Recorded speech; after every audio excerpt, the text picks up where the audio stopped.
엊그저께 송구영신 예배를 드린 것 같은 느낌을 가지고 있는데 벌써 1년이라고 하는 세월이 지났습니다. 또 반대로 생각해 보면 제가 오늘 설교 내려오기 전에 가만히 올 2024년도를 되돌아보니까 또 많은 일들이 있었어요. 그래서 또 기억 못하는 것들도 있고요, 또 좋은 기억도 있고 슬픈 기억도 있고 행복했던 기억도 있고 조금 화났던 기억도 있고 등등해서 여러 가지의 일들을 만났구나 라는 생각해 보았고, 그러면서도 하나님 아버지께서 여기까지 인도해 주셔서 오늘도 이렇게 송구영신 예배로 영광 올려드리는 자리에 있구나 라는 생각할 때 또 모든 것을 결국은 감사할 수밖에 없다 라는 생각을 다시 한번 하게 됩니다. 여러분도 감사하시죠?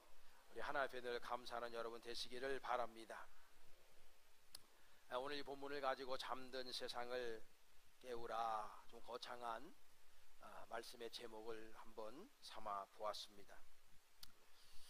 몇 해 전에 이거 설교하기 전에 이제 우리가 2025년도로 넘어가는 카운트다운이 이제 한 3분 후에 시작이 됩니다. 20초 전부터 할 거니까요. 제가 설교에 집중하다 보면 모를 수도 있으니까 여러분들이 20 나올 때 20 그렇게 하세요. 그러면 제가 알아듣고 같이 카운트다운 하고 설교 이어가도록 그렇게 하겠습니다. 제가 몇 년 전에 아주 그 EBS가 참 좋은 다큐멘터리를 많이 합니다.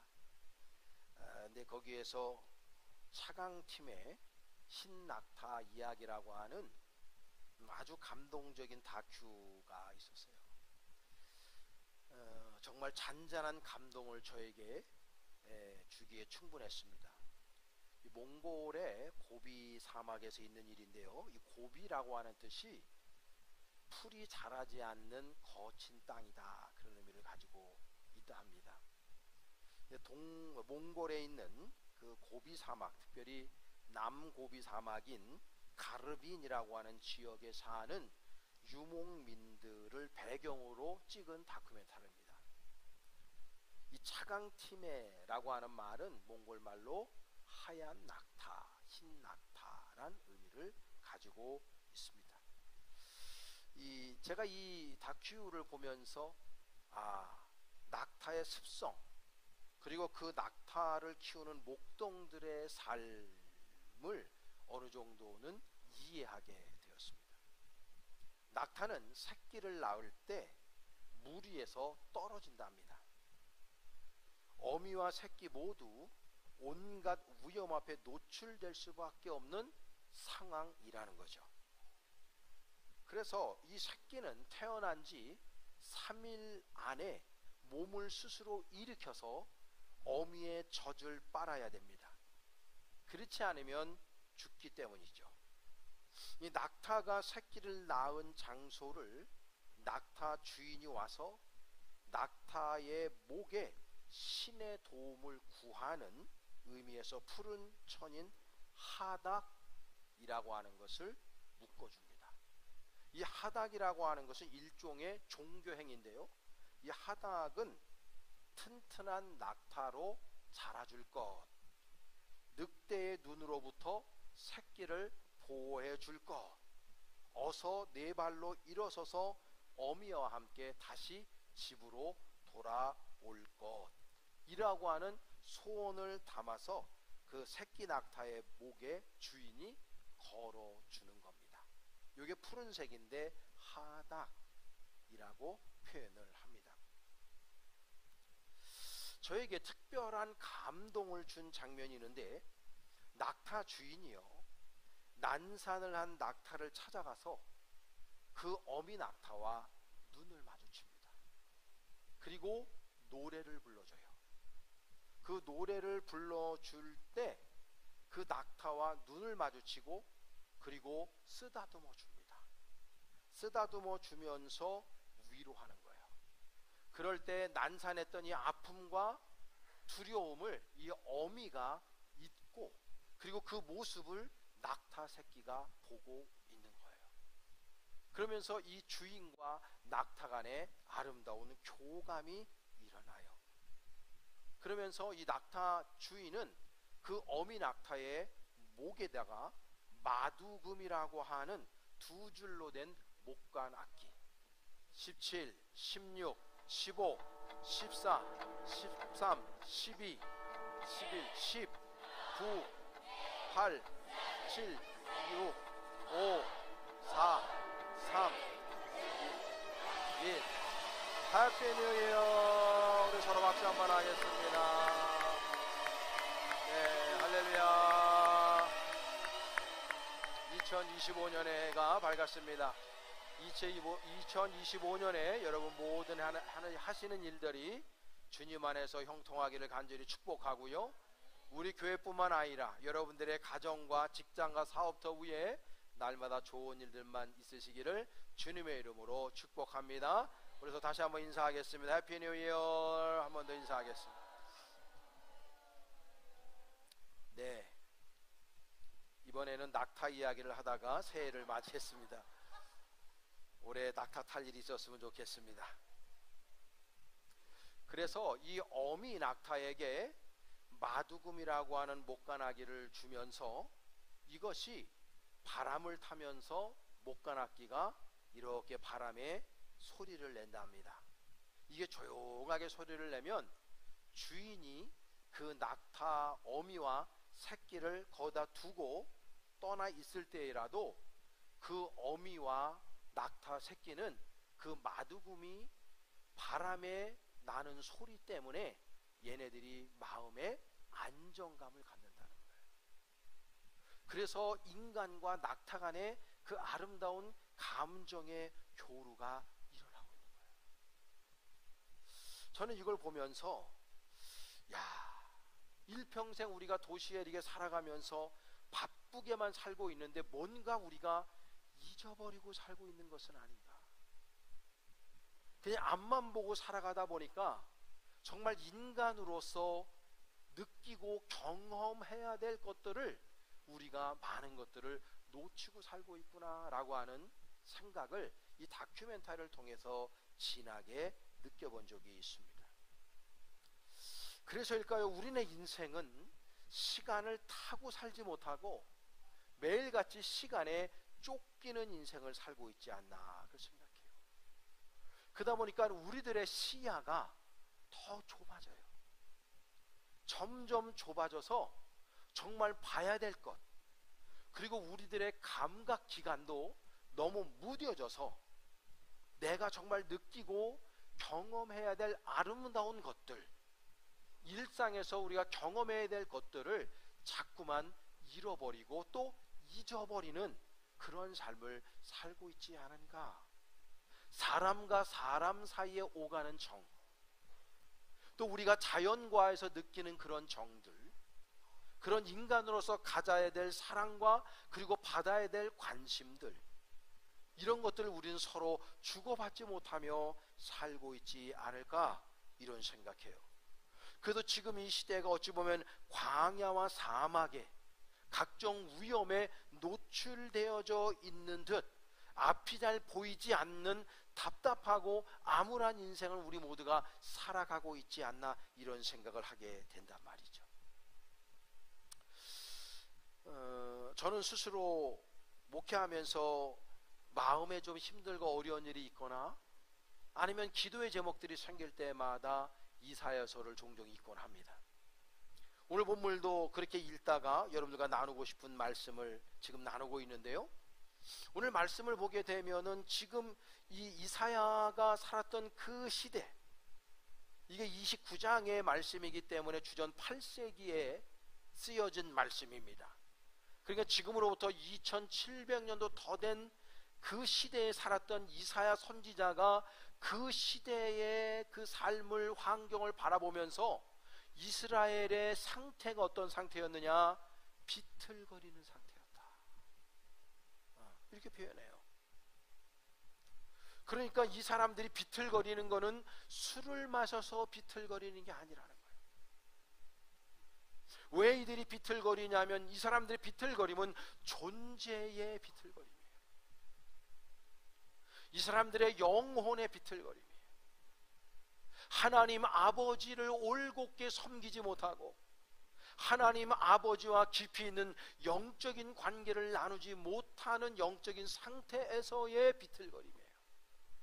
어디로 가야 할지를 모르는, 영적으로 암울하다 보니까 영적으로 눈이 트여져서 감각기관이 열려서 하나님 아버지의 말씀을 온 인격으로 받아들이고 그 하나님의 말씀을 따라서 좌로나 우로나 치우치지 않는 삶을 살아가야 될 터인데, 영적인 암흑기가 도래함으로 말미암아, 다시 말해서 하나님의 명령과 법도와 규례를 따르지 않는 삶을 삶으로 말미암아 이네들의 삶이 비틀거리는 삶과 같다고 이사야 선지자가 그렇게 말씀하고 있는 겁니다.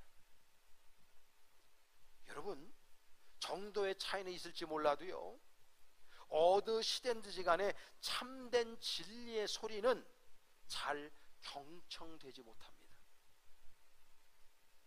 어찌 보면 진리를 외치는 사람들이 돌멩이를 맞는 시대입니다. 이거는 구약시대나 신약시대나 지금의 성령의 시대나 동일해요. 왜냐하면 우리는 안일하고 자기 중심적이고 이기적인 삶을 살고 있기 때문에 그래요. 그런데 이렇게 사는 이기적이고 아주 자기 중심적인 삶을 살고 있는 우리네 인생 속에 진리의 메시지가 던져지면 우리의 삶 속에 균열이 일어나요. 고요하게 나름대로 살고 있어요. 아무런 문제 없이 사는 것 같아요. 그냥 다른 사람한테 피해 안 입히고 나도 피해를 입지 않고 나 중심적인 사고 구조 속에서 그렇게 살아가고 있단 말이에요. 평온해요. 마치 호숫가에 집을 짓고 때로는 새소리를 듣고 물소리를 들으면서 나름대로는 소확행을 즐기면서 내 인생을 살아가요. 그런데 그렇게 살아가는 그 삶 속에 하나님의 진리의 빛이 드리워지고 하나님의 진리의 말씀이 떨어지면 그 삶 속에 균열이 생겨요. 왜냐하면 인간은 죄성 때문에 지극히 이기적인 삶을 살고 있기 때문에 하나님 있음이라고 하는 믿음보다도 하나님 없음이라고 하는 믿음이 내 삶을 더 평온케 하기 때문에요. 하나님이 계시다, 하나님이 우리의 진정한 인생의 주인이시다, 예수 그리스도만이 진정한 구원자다, 아니 그걸 떠나서 하나님이 살아계시다, 하나님이 존재하시고 하나님께서 우리를 존재케 하시는 분이라고 하는 이 믿음이 오히려 우리들의 이기적인 삶에 거추장스럽단 말이죠. 그냥 하나님 없으면 좋겠어요. 하나님의 말씀의 명령에 그러면 순종할 필요가 없거든요. 그러니까 어느 시대인지 하나님의 진리의 말씀이 던져지면 그 삶 속에, 평온한 삶 속에 균열이 일어나요. 나는 누군가에게 방해받지 않는 인생을 살고 싶어요. 누군가의, 그게 신이라도 통제받고 싶은 마음이 없어요. 내 인생이니까 내 마음대로 살고 싶은 거예요. 내 뜻대로 살고 싶은 거예요. 내 방식대로 살고 싶은 거예요. 그러다 보니까 이사야 선지자가 살았던 그 주전 7세기 때에도 이스라엘 사람들은 방향을 알지 못하고 영적인 눈이 뜨여져 있는 이사야 선지자의 눈으로 바라볼 때 그 시대의 사람들은 비틀거리는 삶을 살고 있는 거예요. 나름대로 재정적으로 풍족합니다. 나름대로 정치적으로 안정되어 있을 수 있었습니다. 군사력도 그만하면 됐었을 겁니다. 나름대로 고깃국을 먹으며 절기도 지키며 예배드리지 않는 것이 아니라 하나님을 예배하는 인생도 살았습니다. 그런데 그네들의 삶에 진정한 하나님이 없어요. 그네들의 영혼을 하나님 아버지께서 컨트롤하지 못하게 만들었어요. 내가 내 인생의 주인으로 마치 내가 하나님의 자리를 차지하고 있는 듯한 그러한 삶을 이스라엘 백성들이 살고 있었던 거예요. 여러분, 그런 삶을 이사야는 비틀거림과 통해서 더 나아가서 깊은 잠에 빠진 사람들과 같다라고 표현하고 있습니다. 이 두 개의 메타포가 우리들에게 시사해 주는 바가 매우 큽니다. 여러분, 지금 우리들의 삶은 어떻습니까? 지금 21세기를 살고 있는 우리 그리스도인들의 영적인 상태는 어떻습니까? 우리나라에 6만 개 교회가 넘는다 하는데 그 많은 교회들의 영적인 상태가 어떠하며 700만에서 800만 가까이 되는 이 기독교 인구들, 수많은 그리스도인들의 영적인 상태는 어떠합니까? 혹시 비틀거리고 있지는 않습니까? 영적으로 깊은 잠에 빠져 있지는 않습니까? 그래요, 우리는 예수 그리스도를 믿어요. 하나님이 나의 아버지가 되신 믿고 하나님께서 이 천지 만물을 창조하신 분임도 믿어요. 그렇게 우리는 고백해요.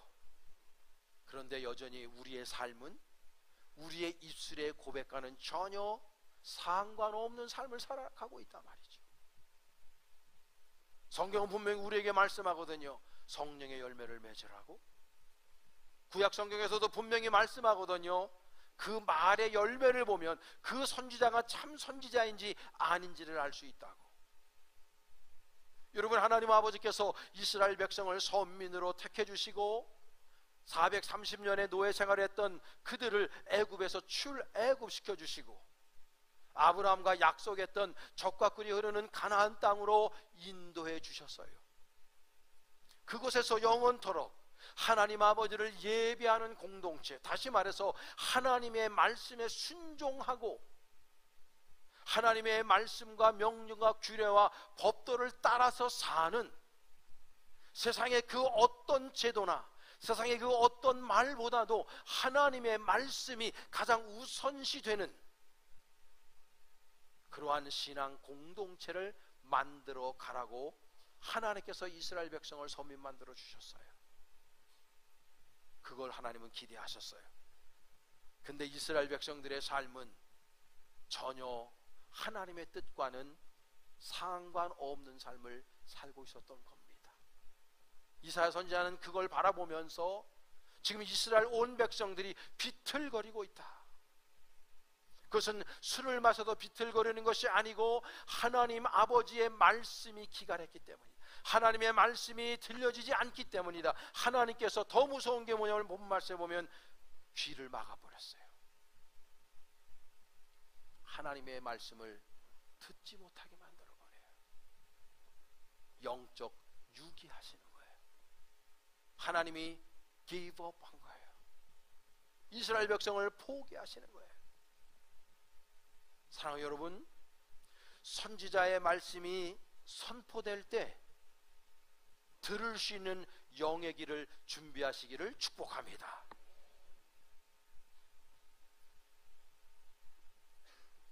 저는 올해 연초에 이런 시대를 아포리아의 시대다 정의한 적이 있습니다. 아포리아라고 하는 말은 답이 없다는 뜻이에요. 더 이상 갈 길이 없는 상태를 뜻합니다. 더 이상 어떻게 해결할 도리가 없는 상태를 아포리아다, 그렇게 표현해요. 지금 우리들이 살아가고 있는 이 시대를 보게 되면 너무나 어둠이 짙게 깔려 있고 비진리가 판을 치고 있으며 너무나 혼탁해서 어떻게 해야 될지를 몰라요. 막다른 골목에 다다랐는데 내가 어느 방향으로 갈지를 몰라요. 그걸 뚫고 나가야 되는데 뚫고 나갈 수 있는 방법이 보이지를 않아요. 지금 이 시대가 아포리아의 시대예요. 그렇다면 여기에서 우리가 그냥 모든 것들을 포기하고 말 것인가? 그렇지 않아요. 이 아포리아 시대인 것은 분명하지만 이렇게 어둠이 짙게 깔려있는 비진리가 판을 치고 있는 이 어둠의 시대에 누군가는 깨어서 이사야 선지자와 같이 깨어서 세상을 밝히는 빛으로 살아야 되지 않겠습니까? 세상의 모든 사람들이 진리의 귀를 닫고 자기 중심적이고 이기적인 삶을 산다 할지라도 누군가는 깨어서 하나님의 음성을 이사야 선지자처럼 듣고, 세상 사람들이 듣든지 아니 듣든지 상관없이 그 들은 진리의 말씀, 먼저 깨달은 그 말씀을 우리는 가하거나 감함이 없이 이 어둠의 세상, 아포리의 세상에 던져야 되지 않겠습니까? 지금 하나님께서 어떤 사람들을 찾고 계시겠습니까?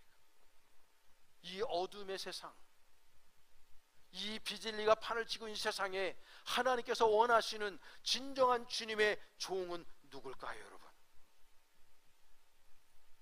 우리가 너무나 잘 알고 있는 이사야 6장 8절의 말씀 우리 기억합니다. 내가 또 주의 목소리를 들으니 주께서 이르시되 내가 누구를 보내며 누가 우리를 위하여 갈꼬 하시니 그때에 내가 이르되 내가 여기 있나이다, 나를 보내소서. Here I am, send me. 주님, 내가 여기 있습니다. 저게 히브리 원전에 보면 이사야 선지자가 주님, 내가 여기 있습니다 라고 말하는 것은 단순히 여기에 제가 있습니다 라는 표현이 아니에요. 하나님 아버지, 내가 너무나도 연약하고 난 아무것도 할 수 없는 죄인입니다 라는 표현이에요. 자신의 존재를 절대의 존재자인 그 하나님 앞에 내어놓는 거예요. 하나님 아버지, 나의 존재 자체를 주님 아버지 앞에 온통 드립니다. 주님 원하시는 대로, 주님 원하시는 방법으로, 주님께서 원하시는 그곳에 나를 보내시고 나를 사용해 주시옵소서. 이런 신앙의 고백인 거예요.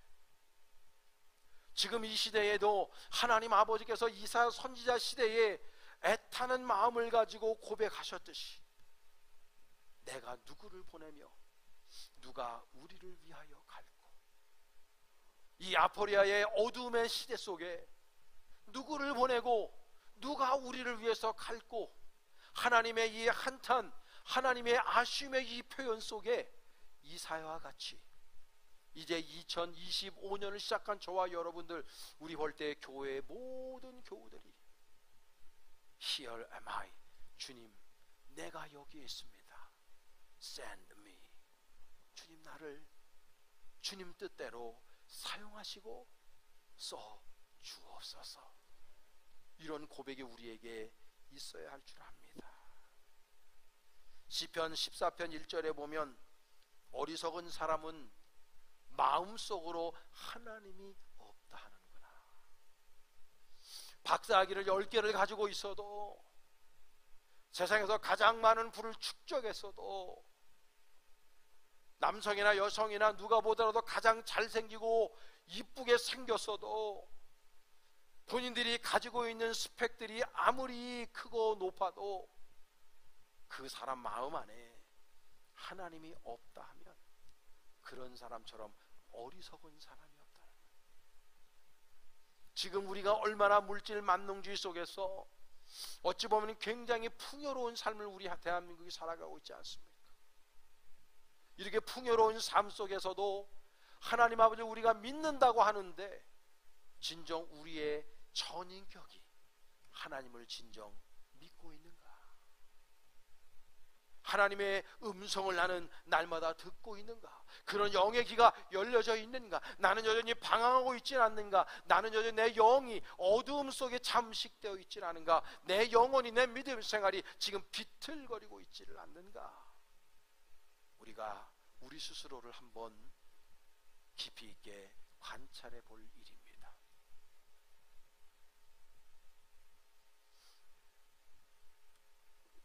먼저 깨어난 사람만이 다른 사람을 깰 수 있습니다. 먼저 이해한 사람이 다른 사람을 이해시킬 수 있습니다. 먼저 하나님을 인격적으로 만난 사람이 다른 사람들에게 그분을 소개할 수 있습니다. 이 아포리아의 어둠의 시대에 여러분들이 깨어나실 수 있기를 축복합니다. 니체는 신은 죽었다라고 선언했습니다. 니체를 몇 년간 저는 연구를 해보았습니다. 정말 하나님을 부정했을까? 목회자 집안의 사람입니다. 정말 하나님을 부정했을까? 연구하면 할수록 니체가 완전히 하나님을 부정한 사람이라고 볼 수 없습니다. 왜 그분이 그 시대에 신은 죽었다라고 선언했을까?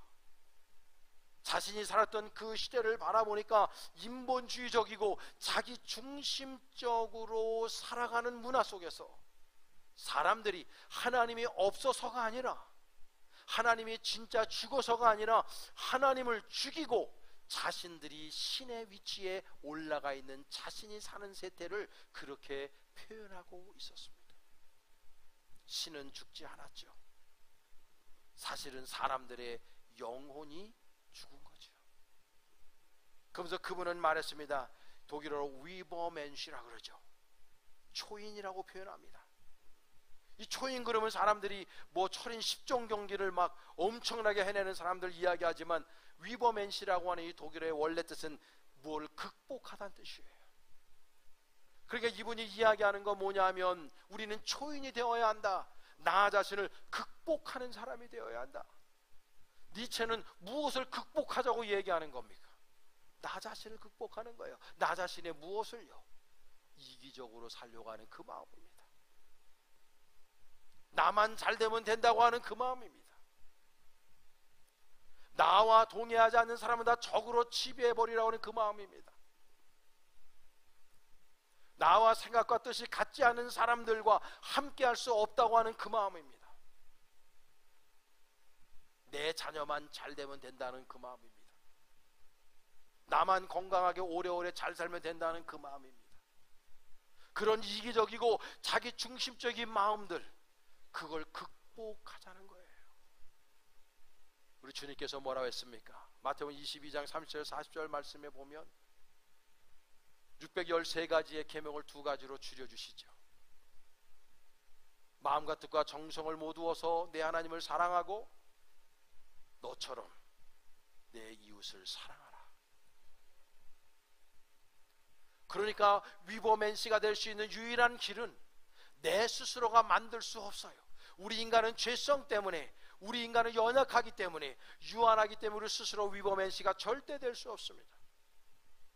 우리가 우리 자신을 극복할 수 있는 유일한 길은 하나님의 사랑이 덧입혀지고 그분의 은혜가 함께 할 때 가능한 것입니다.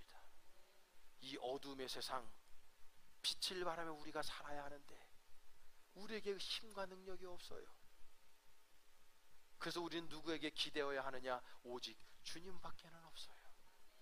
주님, 나에게 그 빛을 발할 수 있는 힘과 능력을 허락하여 주옵소서. 진리를 선포할 수 있는 용감한 믿음을 허락하여 주옵소서. 이 세상 아포리아의 시대에 수많은 사람들이 악이 관영한 세상 속에서 자신이 얼마나 악의 구렁텅이에 빠져서 비틀거리고 있는지를 모르고 있는 세상 사람들에게 빛을 발할 수 있고 진리의 메시지를 증거할 수 있는 진정한 spiritual 위버맨시, 영적인 초인으로 살아갈 수 있는 힘과 능력을 갖게 해달라고 우리 주님 앞에 그렇게 아뢰야 할 줄로 믿습니다. 세상은 어둡습니다. 영적으로 잠들어 있는 시대입니다. 이 약한 시대에 누군가는 이 세상을 밝히며 세상 사람들을 영적으로 깨워야 합니다.